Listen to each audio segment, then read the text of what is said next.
Assalamualaikum Bibi, gimana kabarnya? Salam Ibu, alhamdulillah baik Ibu. Lagi free ya hari ini ya? Iya Ibu, kebetulan lagi belum masuk ke kelas. Ibu, saya mau nanya, Ibu free nggak ya untuk seminggu ini deh? Kapan Ibu free? Hari Rabu sih Mbak Din kayaknya. Iya Ibu, jadi saya pengen minta bantuan Ibu, minta tolong untuk disupervisi dari Ibu gimana Ibu? Bisa nggak ya? Oh iya bisa banget sih. Kebetulan sih Mbak Din, saya juga ada yang mau saya kemampuan supervisi saya juga mau saya kembangkan. Oh iya Mbak Din, nanti waktu di supervisi nih kira-kira kompetensi apa nih yang mau Mbak Din kembangkan? Kompetensinya untuk disiplin positif di dalam kelas sih, Ibu, kompetensi yang ingin dinilai oleh. Kalau yang selama ini di kelas itu pada skala berapa Mbak Din? Kalau di kelas selama ini tuh disiplin positifnya itu di skala berapa? Dari 10, 1 sampai 10 itu skala berapa? Masih 7, 8 sih Ibu, masih sekitar segitu ya, belum sempurna banget untuk disiplin positif dengan anak-anak di kelas. Jadi nanti di skala berapa nih mau ditingkatkan? Mungkin pelan-pelan dulu ya Ibu, misalkan untuk kelas yang nanti Ibu supervisi, misalkan dia masih 7, kemungkinan yang naiknya mungkin 8, 9. Iya. Terus untuk supervisi nanti kira-kira bagian apa nih yang akan Mbak Dinda lakukan pada saat di kelas supaya kompetensi disiplin positifnya itu terlihat? Pertama-tama mau melakukan kesepakatan kelas. Kan sebelumnya di awal pertemuan pertama dengan kelas itu kan sudah diadakan kesepakatan kelas Ibu, tapi mau diingatkan lagi atau nanti mungkin dari saya dan murid-murid mau ada yang ditambahkan atau bagaimana itu Ibu, dari kesepakatan kelas. Jadi untuk yang kompetensi yang secara spesifik ingin diobservasi itu kesepakatan kelas itu. Ibu.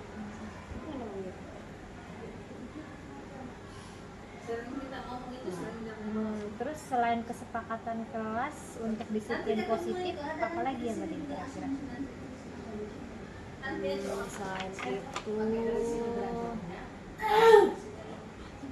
kalau ini terkait pujian supaya mereka lebih terus selain penerapan disiplin positif ini kan disiplin positif kan yang pertama tadi keyakinan kelas. Nah, selain keyakinan kelas apalagi nih yang mau dilihat, yang mau dipantau gitu? mungkin ketika murid aktif di kelas, berani menjawab, itu mungkin akan lebih diberikan banyak afirmasi atau seperti pujian atas keberanian mereka, seperti itu Bu. Benar ya. Mungkin selain kesepakatan kelas, apresiasi pujian, mungkin kira-kira apa lagi ya? Misalnya gini, ketika dia mungkin ada kesalahan, ternyata tidak terjadi disiplin positif, terus apa yang akan Mbak Dinda lakukan nanti di kelas?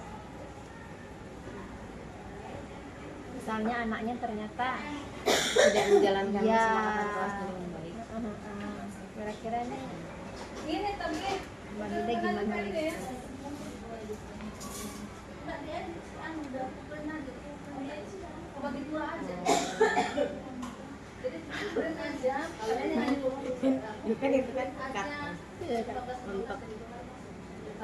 Untuk siswa yang belum menjalankan kesepakatan kelas dengan baik, mungkin konsekuensinya dengan seperti, jadi selain untuk menerapkan disiplin positif kan tadi Mbak Dinda bilang keyakinan kelas, terus juga memberikan pujian. Mungkin selain itu nih Mbak Dinda, andaikan ada yang melakukan pelanggaran, tidak disiplin, tindakan Mbak Dinda itu gimana? kalau saya biasanya Ibu, misalkan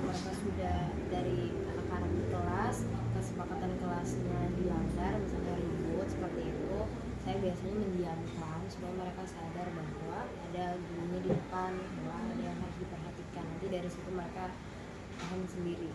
Macam kayak di pelototin gitu. Biasanya kayak gitu. Mungkin kita perhatikan dulu ya untuk rubrik penilaiannya.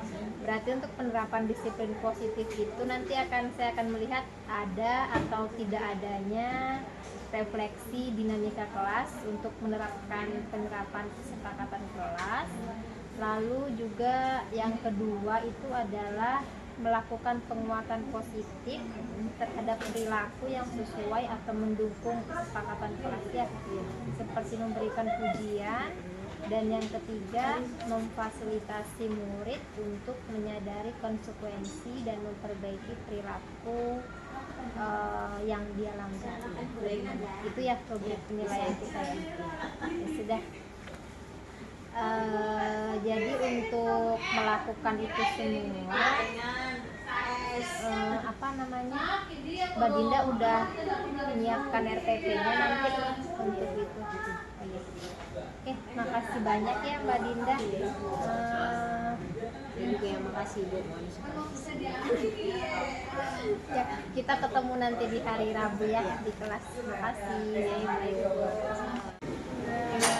Ya. Disiplin berarti tertib. Selain tertib apa lagi? Terus apa lagi ya? Sopan juga ya enggak? Disiplin itu juga enggak hanya kalian terapkan di sekolah, di rumah, di lingkungan kalian beraktivitas, dan terutama nanti juga begitu kalian sudah lulus dari SMP, nanti apalagi yang kalau mau ambil di sekolah kayak SMK 2 itu pasti disiplinnya lebih tinggi lagi ya kalau di SMK 2. Nah ini Ibu mau ingatkan tentang kesepakatan kelas. Masih ingat kesepakatan kelas sama Ibu? Satu aja. Kan kesepakatan kelas sama Ibu nggak banyak-banyak. Satu aja. Ya, mengumpulkan tugas tepat waktu. Terus apa lagi Nela? Mendengarkan saat Ibu menjelaskan. Nah Ibu, kalau dari Ibu boleh berbicara, ngobrol, asalkan kalau misalkan pada saat Ibu sedang memberi tugas diskusi itu boleh dari kalian ngobrol, bicara banyak, itu Ibu persilahkan, asalkan tidak saat Ibu sedang menjelaskan. Nah dari kalian kira-kira kesepakatan kelasnya sudah berjalan dengan baik atau masih perlu ditingkatkan? Paling perlu ditingkatkan yang di poin mana? Mengerjakan tugas. Ya, Ibu juga masih lihat masih ada yang belum mengumpulkan tepat waktu.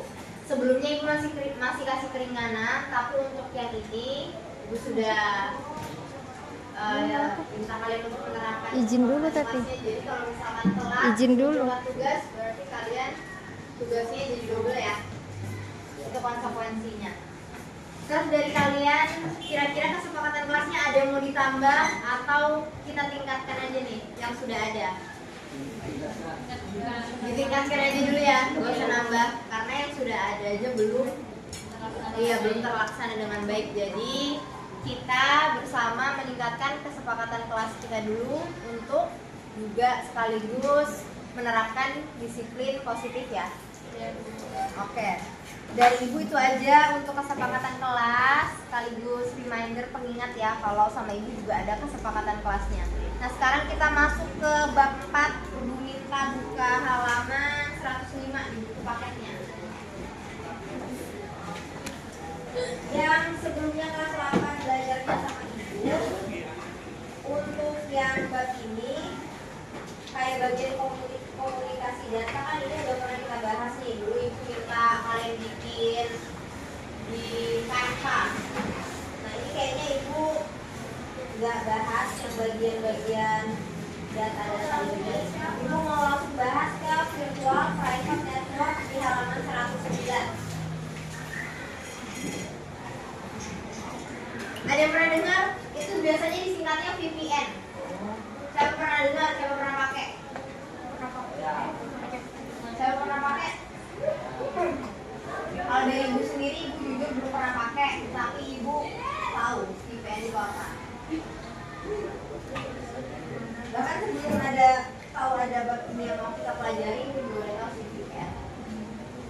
dibaca dulu dari kalian VPN itu apa? Dari bacaan ibu pakai.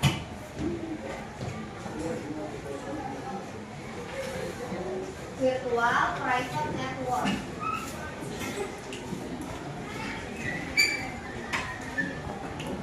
Virtual kan berarti apa?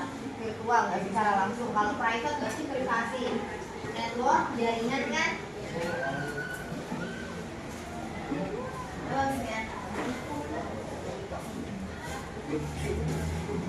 Jaringan yang untuk melindungi jaringan yang melindungi aktivitas online, juga jaringan kan private network berarti jaringan pribadi.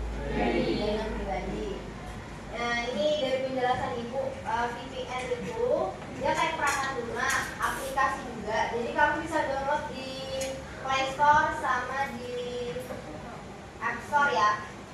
Bisa di-download di situ VPN. Nanti kalau kamu download aplikasinya itu, jadi kamu bisa buka website tanpa ada itunya, historinya. Biasanya kalau pakai Google kan ada historinya ya kalau buka website, buka artikel. Nah, kalau misalkan pakai VPN itu terlindungi. Jadi virtual private network ini juga bisa melindungi kegiatan atau aktivitas kalian ketika mengakses internet. Terus misalkan nih ada, bukan sih contoh aja ya, misalkan nih cowok-cowok mau nonton bola, biasanya kan streaming.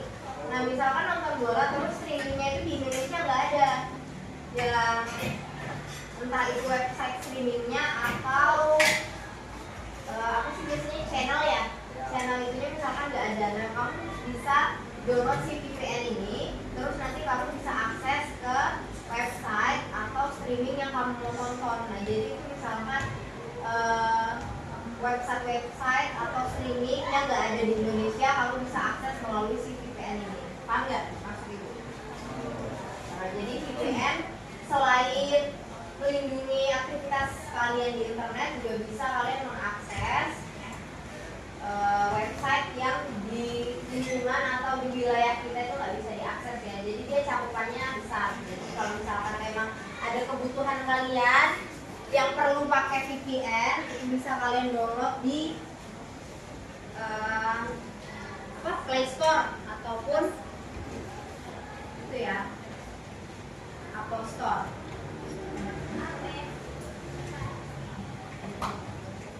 Nah, bahasannya ibu tentang VPN itu aja. Jadi ibu cuma awalan pembukaan aja. Nah, ibu di sini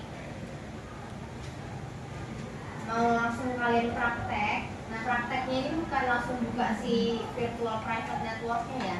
Jadi kita mau tahu dulu jenis-jenis VPN sama fungsi VPN. Nah, ini ibu mau sekalian bagi ilmu. Jadi kemarin kan ibu bimtek, terus ibu bimteknya itu ngerjain tugas di Google Dokumen, tapi nanti kolaborasi. Ada yang pernah nyoba nggak? Google Dokumen terus kalian kolaborasi. Jadi kalian ngetik, teman kalian juga bisa ngetik. Jadi satu kelompok itu. Ada yang pernah nyoba? Belum. Nah, jadi sekarang kita nyoba bareng-bareng. Nah, di sini ibu ngasih tugasnya ini. Pengertian VPN, jenis-jenis VPN, fungsi VPN, kelebihan dan kekurangan, terus kesimpulan dari penggunaan VPN. Ya. Untuk soalnya nanti aja kalau misalkan si Google Dokumennya udah kelar. Terus ini notes-nya, semua yang bekerja dalam kelompok itu bisa tercatat di Google Dokumennya. Terus yang cuma copy paste itu juga bisa kelihatan dari ibu kalau cuma kopas doang. Jadi diusahakan diketik ya. Kelihatan siapa aja yang ngetik. Jadi semuanya cuma tulisan anonim. Jadi ibu di sini minta tiap kelompok perwakilan satu orang menjadi. Semangat Desen.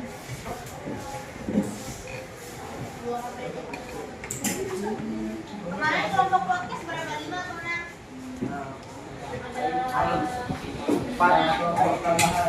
Soalnya kelompok orang. Jadi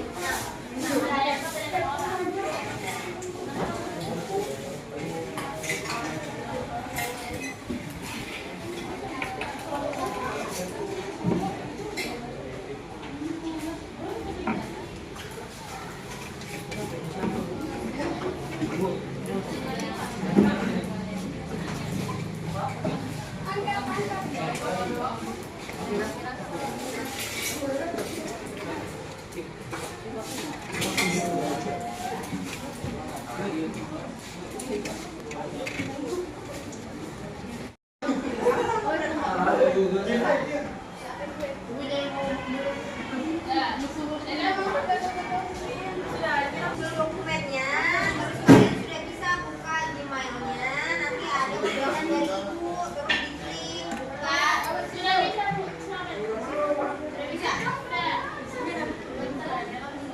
Ya, Sari udah ada juga. Nanti yang kalian kerjain ini. Ya, sampai nomor 5 aja dulu. Foto dulu kau. Ya udah ada kan di situ udah. Nggak ada nih.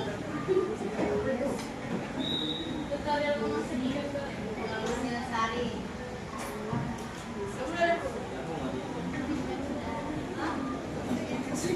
Oke, sudah oke. Ini nomor nih. Kenapa Bu? Jangan tulis sembarang-sembarang. Apa sih itu? Ada bom.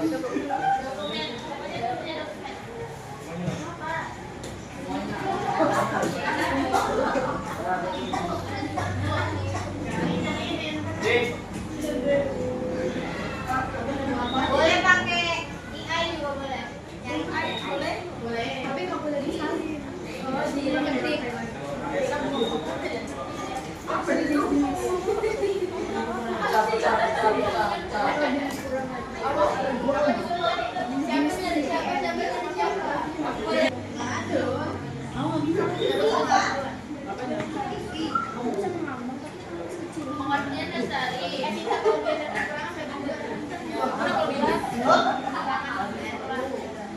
Pengertian sama kelebihannya tadi. Oh, kajian siap. Siap. Kajian dua aja ya.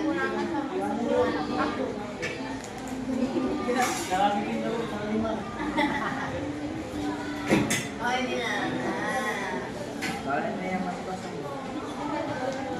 Ya, kamu sudah ada dokumen? Sudah. Iya, adik udah ada nih di kelompok 4 sudah masuk. Jadi gimana?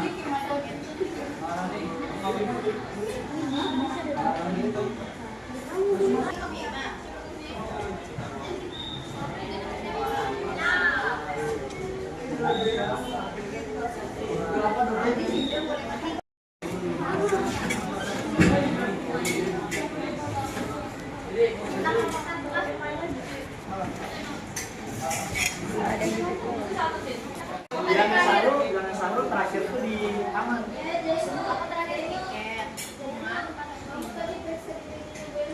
Iya sudah. Yuda tadi yang periksa.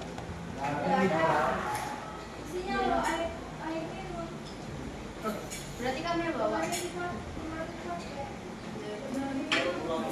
Berarti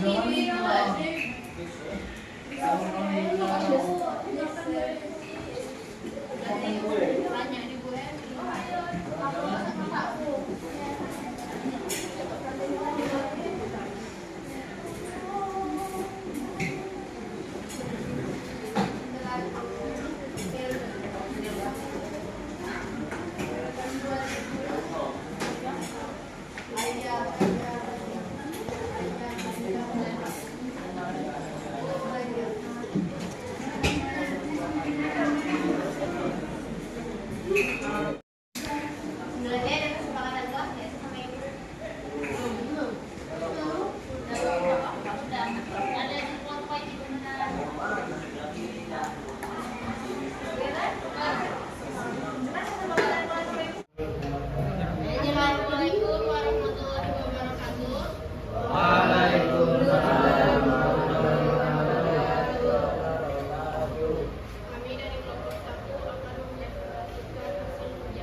lokal dan jaringan jauh. Kemudian ada hybrid VPN. Pengertian hybrid VPN adalah kombinasi dari dua atau lebih jenis VPN. Misalnya menggunakan menggabungkan Jaringan monopolik terkadang tidak aman dan dapat digunakan oleh pihak-pihak yang tidak bertanggung jawab untuk mengaksesnya informasi pribadi Anda dengan menggunakan VPN. Anda dapat menutup ke jaringan monopolik dengan aman. Lalu yang kedua, dapat dilindungi privasi online. Saat menggunakan VPN, alamat IP asli Anda akan disembunyikan dan diganti dengan alamat IP dari server VPN. Hal ini akan menyulitkan pihak-pihak untuk mengakses aktivitas online Anda.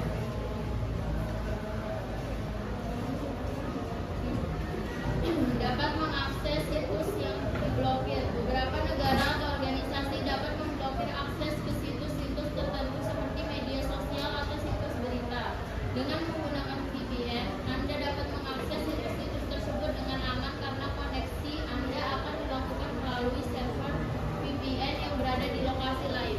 VPN dapat digunakan untuk remote access, yaitu mengakses jaringan lokal dari mana saja selama terhubung ke internet. Selanjutnya, kelebihan VPN. Virtual Private Network atau VPN tentunya memiliki kelebihan atau keunggulan yang bisa didapatkan oleh pengguna VPN. Antara lain yang pertama, data lebih aman dan bersifat rahasia. VPN dapat melindungi data pengguna dari keterangan pengawasan dengan mengenkripsi lalu lintas internet. Lalu yang kedua, identitas IP asli tidak langsung diketahui oleh orang lain. VPN dapat menyembunyikan alamat IP pengguna dan mengacak-ngacakkan lokasi mereka sehingga orang ketiga tidak dapat melacak aktivitas online pengguna VPN.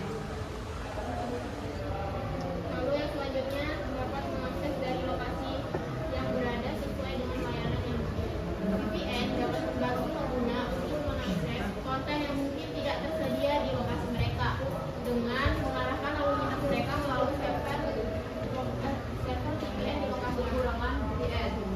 Virtual Private Network VPN memang bermanfaat untuk meningkatkan privasi dan keamanan online, tetapi ada beberapa kekurangan yang perlu dipertimbangkan.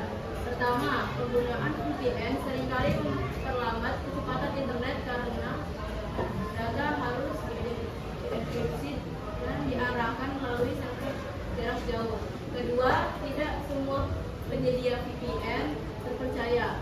Beberapa mungkin menyimpan log aktivitas pengguna yang justru bisa mengancam privasi. Selain itu, layanan VPN premium biasanya berbayar, sementara VPN gratis bisa memiliki batasan data atau keamanan yang kurang memadai. Baik, kesimpulannya, VPN atau Virtual Private Network adalah teknologi yang menyediakan koneksi internet aman dengan mengekripsi data dan menyembunyikan alamat IP pengguna. VPN digunakan untuk melindungi privasi, mengamankan komunikasi, dan memungkinkan akses konten yang dibatasi. Ada beberapa jenis VPN, termasuk remote access VPN, site-to-site VPN, access VPN, yang masing-masing memiliki cara kerja dan kegunaan tertentu. Meskipun VPN meningkatkan keamanan, pengguna dapat memperlambat kecepatan internet dan tidak semua penyedia VPN dapat dipercaya dalam menjaga privasi. Baik, sekian dari presentasi kami. Ada yang ingin ditanyakan?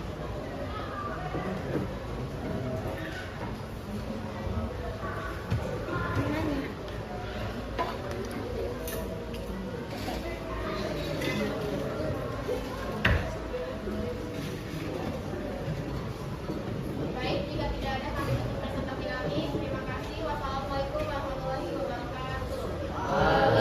Tepuk tangan dulu teman-teman.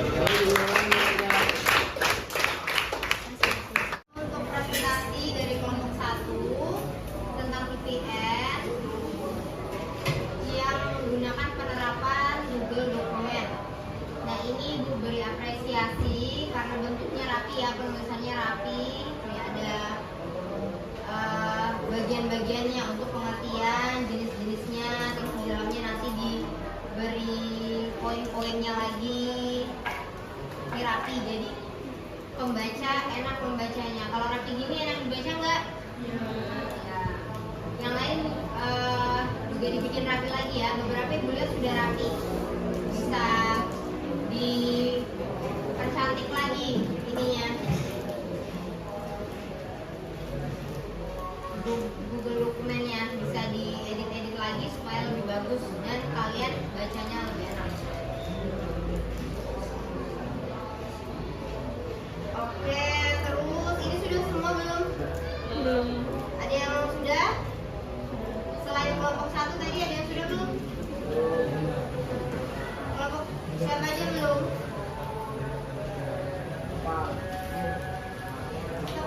Jadi sebelum ibu tutup, ibu ucapkan terima kasih dulu atas kerjasamanya hari ini, sudah tertib dan mengerjakan tugasnya dengan baik. Ini kalian sudah hampir selesai ya, beberapa ya. Terus juga tadi presentasi dari kelompok 1 juga bagus. Nah, ini harapan ibu dengan kita menerapkan Google dokumen ini, misalkan nanti ada tugas disuruh bikin makalah, pernah nggak disuruh bikin makalah? Misalkan disuruh bikin makalah, daripada yang ngerjain cuma itu aja orangnya, kalian bisa kolaborasi di sini. Jadi nanti semuanya kebagian kerja. Terus kalaupun memang nanti ada salah satu yang nggak mau kerjakan, kalian kan jadi punya bukti tuh nanti di sini. Ini ibu kasih contoh ya. Misalkan ini, cara melihat siapa-siapa aja yang ngerjain tuh kayak gini. Yang file, terus buka ini, history versi, terus lihat history versi. Nah, di sini bisa dilihat ya. Dan siapa-siapa aja. Ini. Misalkan yang ini warna biru, ini yang ngerjain Talita.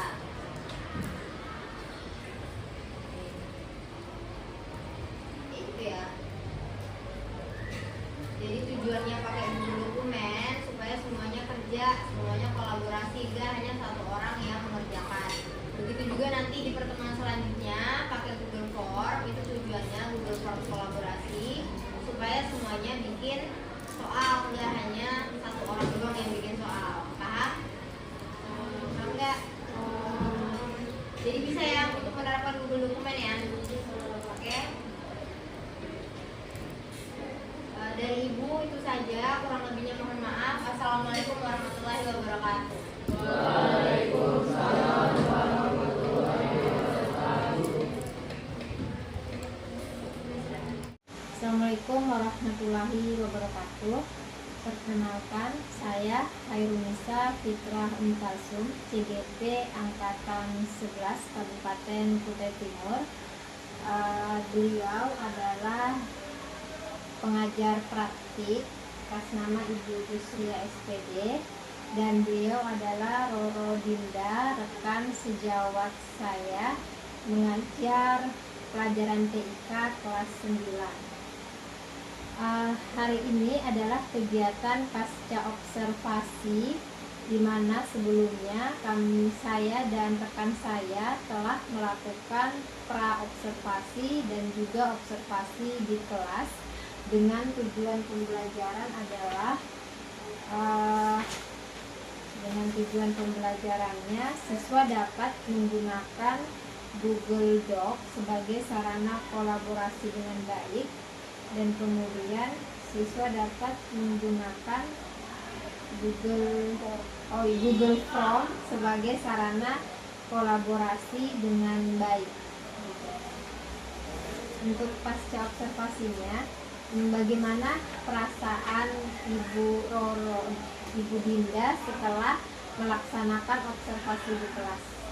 Kalau untuk perasaan saya sendiri, alhamdulillah cukup puas, di mana kelasnya anak-anak kedisiplinannya sudah baik, karena saat observasi kami sudah meninjau ulang kembali kesepakatan kelas, apakah anak-anak mau memperbaiki atau membenahi dulu kesepakatan kelas yang ada atau mau menambah ulang. Dari anak-anak sendiri mau memperbaiki dulu kesepakatan kelasnya, mau dilaksanakan dengan baik dulu. Untuk tujuan pembelajaran juga alhamdulillah bisa terlaksanakan dengan baik oleh anak-anak di kelas 9D yang kemarin observasi.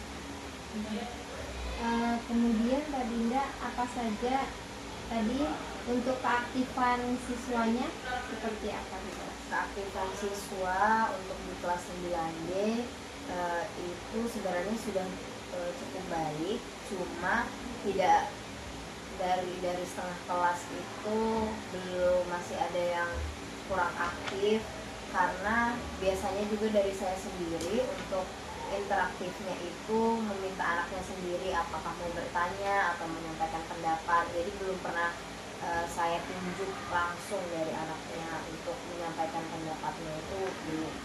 Jadi mungkin kedepannya yang ingin saya perbaiki agar semua anak itu interaktif atau aktif dalam pembelajaran, mungkin akan ditunjuk, diminta penyampaian pendapatnya. Selanjutnya Mbak Dinda, apakah kemudian ada strategi-strategi baru lagi yang akan Ibu Dinda kembangkan untuk selanjutnya gitu, sehingga memperoleh pembelajaran yang lebih baik lagi di kelas selain yang sudah dilaksanakan kemarin? Ya, mungkin mau meningkatkan lagi interaktifnya mereka sama cara mereka bernalar kritis, karena untuk kolaborasi anak-anak itu sudah cukup baik. Nah, tapi untuk penalaran kritisnya itu masih belum. Jadi mungkin untuk tugas-tugasnya akan lebih yang untuk meningkatkan penalaran kritis mereka, apalagi untuk TIK ini kan berkaitan sama teknologi. Penggunaan teknologi kan harus juga diikuti dengan penalaran kritis yang baik. Jadi dari tugas-tugasnya mungkin yang mau ditingkatkan lagi untuk anak-anak bisa menggunakan penalaran mereka. Jadi nggak hanya seperti soal-soal biasa, tapi yang merekanya berdiskusi seperti itu. Terus untuk meningkatkan kemampuan mereka bernalar kritis dan interaktif lebih baik lagi, mungkin dukungan-dukungan apa nih yang perlu Mbak Dinda persiapkan untuk selanjutnya? Dukungan-dukungan dari rekan sejawat atau apa dukungan-dukungannya itu? Sesama guru juga ya, mungkin saling sharing aja sama, misalkan sama guru-guru yang sudah banyak pengalamannya, yang sering pembelajarannya itu aktif, atau kalau misalkan dalam IPA sama TIK kan STEM, yang sering menggunakan teknologi, matematik dan sebagainya. Itu misalkan saling sharing kalau misalkan pembelajaran yang interaktif, yang seru di anak-anak itu seperti apa. Biasanya kan kalau sharing sama guru-guru, biasanya guru-guru pakai kayak games di ini ya, di website kayak gitu yang biasanya kemarin di impact kayak gitu. Terus tentang muridnya sendiri, apakah sarana prasarananya sudah mencukupi gitu? Untuk dari saya sendiri, untuk sarana saya bisa dibilang sudah cukup baik sih Bu, karena kalau dari saya sendiri kan laptop, Infocus juga udah ada dari sekolah. Nah, tapi untuk dari anak-anaknya sendiri ini yang kurang. Biasanya kan kalau TIK anak-anak diminta bawa HP. Nah, beberapa kadang ada yang memang sebenarnya sudah punya HP, tapi untuk paketnya itu yang nggak ada. Jadi terkendala dari datanya mereka itu, kadang harus minta ke temannya atau sebagainya kayak gitu. Dari sekolah kan memang ada juga disediakan tab sebagainya, tapi dari saya belum ngomongin juga sih sama pihak sekolah apakah bisa menjadi sarana buat anak-anak. Selanjutnya Mbak Dinda, kapan nih rencananya akan dilakukan nanti rencana tindak lanjut tersebut? Seperti berkolaborasi dengan teman, melakukan perubahan signifikan yang lebih baik lagi itu kapan? Di kelas. Di kelas mungkin kayaknya untuk sementara mau ini di semester 2 karena bentar lagi mau ulangan. Terus untuk bab TIK udah habis juga itu. Di semester 2. Iya. Terus di skala berapa nih yang akan ditingkatkan? Misalnya dari 1 sampai 10 mau ditingkatkan di skala berapa nanti? Sekarang kan alhamdulillah tuh udah di 8 karena anak-anak yang kelas 9 kan ini udah sangat-sangat canggih banget kan Ibu untuk mereka itu pakai teknologi. Pengen saya seenggaknya di 9 nih. Oh ya, tingkatkan 1 skala ya. Iya. Oke, terima kasih Mbak Dinda. Saya berharap semoga langkah-langkah kita dari langkah pra, observasi, dan pasca dapat berjalan dengan dapat Mbak Dinda tindak lanjuti, dan semoga kita bisa berkolaborasi lagi untuk saling saling mensupervisi gitu. Mungkin kapan-kapan Mbak Dinda yang supervisi saya gitu. Terima kasih Mbak Dinda ya. Sedikit. Oh ya. Oke, terima kasih Ibu Rorinda ya, di pelajaran TIP ya, di kelas 9. Terima kasih Bu Rorinda ya atas partisipasi dan kerjasamanya terhadap aksi nyata kegiatan 2003 ya, atas pribadi saya Bu Helmisa. Dan semangat Bu Rorinda untuk menerapkan secara konsisten apa yang ingin dilakukan sesuai dengan pembelajaran yang berpusat pada murid ya. Dengan perhatikan juga tentang berdiferensiasi karakter yang berbeda, kemudian nanti sosial emosionalnya seperti apa, ya kan? Nanti ya sudah luar biasa Bu atas penerapannya di kelas. Dan terima kasih Bu Harimisa atas kegiatannya pada hari ini. Semoga berjalan lancar ke depannya. Amin. Terima kasih. Terima kasih Bu.